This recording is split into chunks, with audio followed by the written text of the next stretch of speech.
She collapsed in the ICU hallway at 2:17 a.m., and if you stay with me until the very end, you'll understand why the wedding ring she found hours later changed 2 lives forever. Before we begin, if stories that remind you how deeply human kindness can run mean something to you, take a second to like this video and subscribe to the channel. It helps these stories reach the people who might need them most. The hallway smelled like disinfectant and old coffee, the kind that had been reheated too many times. Fluorescent lights hummed softly overhead, stretching into a long white tunnel that felt endless when you were exhausted. Maya had walked that hallway 100 times that week, counting her steps without realizing it, her mind always in the same room at the end where her mother lay connected to machines that breathed and beeped in her place. She told herself she was strong, that she could handle one more night, one more update from a doctor who spoke gently but never made promises.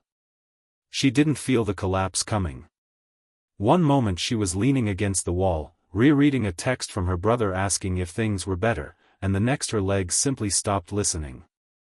Her phone slid from her hand, clattering against the floor, and the world tilted sideways. Nurses later said it looked like her body just gave up, like it had been waiting for permission to rest. A man was walking out of the ICU at that exact moment, his shoulders slumped, his eyes rimmed red from hours of staring at a hospital bed. He wasn't thinking about heroism or fate. He was thinking about how quiet the room had been when the machines finally stopped. When he saw Maya fall, instinct took over. He dropped his bag, crossed the hallway in 3 long steps, and caught her before her head hit the floor. "Hey, stay with me," he said, though he didn't know her name. He knelt, supporting her back, calling out for help with a voice that surprised him with its steadiness. Nurses rushed over, efficient and calm, easing Maya onto a gurney. Someone thanked him, another asked if he was family. He shook his head, suddenly aware of how tired his arms felt. They took Maya away, and just like that, the moment ended. The man picked up his bag, nodded once to the nurses, and walked toward the exit. He didn't look back. He didn't know that he had just saved her life, only that for a brief second, he had been needed. Maya woke up to soft voices and a warm blanket tucked around her shoulders. A nurse explained she'd fainted from exhaustion and dehydration, that her body had finally demanded what her mind refused to give. Embarrassment flushed through her, followed by gratitude when she learned someone had caught her. She asked about him, but no one had details. "A visitor," the nurse said. "He left." The hours blurred together after that. Maya drank water, promised to rest, and returned to her mother's bedside as soon as she was allowed. The night stretched on, heavy and uncertain. Near dawn, when the ICU quieted into that fragile calm between emergencies, Maya stepped out into the hallway again. She needed air, space, something that wasn't a monitor or a whispered update. That's when she saw it. A simple gold wedding ring lay on the windowsill near where she had collapsed, catching the early light. It wasn't flashy or engraved, just worn smooth in places, like it had been taken off and put back on thousands of times. Her heart skipped. She knew, somehow, that it belonged to the man who had helped her. She turned it over in her palm, feeling the faint warmth it had held onto. Inside, barely visible, were initials and a date. It felt wrong to keep it, but leaving it there felt worse. She asked at the desk if anyone had reported a lost ring. No one had.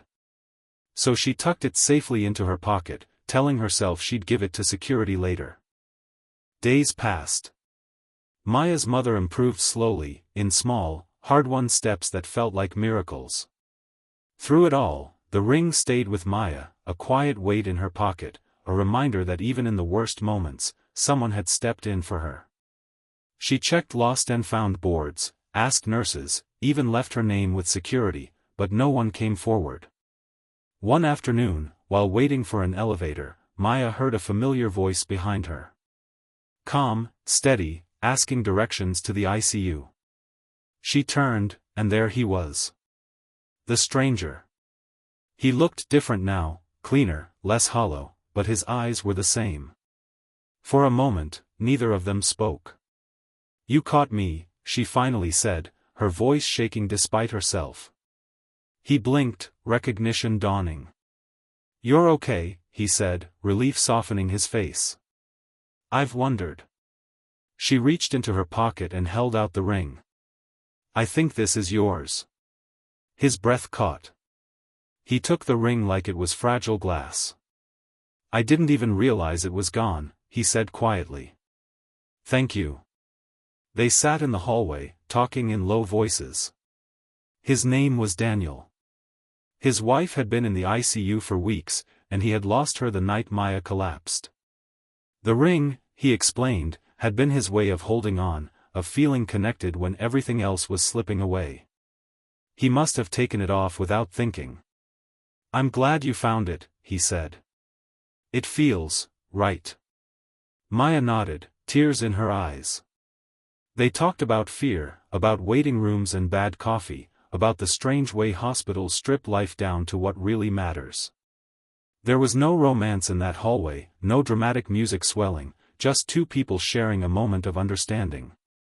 When they parted, it felt like an ending and a beginning all at once.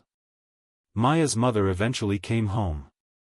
Daniel learned to live with his grief, carrying the ring in his pocket now, not on his finger, a symbol of love that didn't disappear with loss. Months later, Maya received a letter. Inside was a photo of Daniel and his wife on their wedding day, smiling in a way that felt timeless. On the back, a note, "Thank you for reminding me that even on the worst days, kindness still finds us." So if you've ever felt like collapsing under the weight of everything you're carrying, remember this.